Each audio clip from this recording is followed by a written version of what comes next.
съм Йоана Ангелова и съм кинезитерапевт. Практикувам професията си както тук в ортопедичен център Кинов, така и в домашни условия.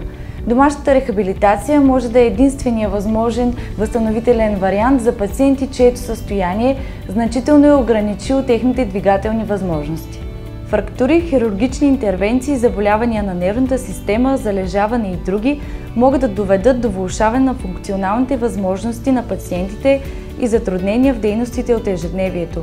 Това налага член на семейството, а понякога и няколко, да полагат грижи през възстановителният период.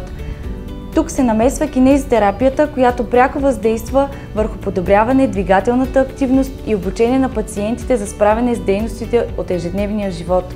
В условия на траен или временен дефицит, ролята на кинезитерапията трябва да присъства в лечението на заболяването.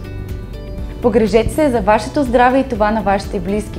Ние можем да ви дадем компетентно решение на вашите проблеми. Изберете движението.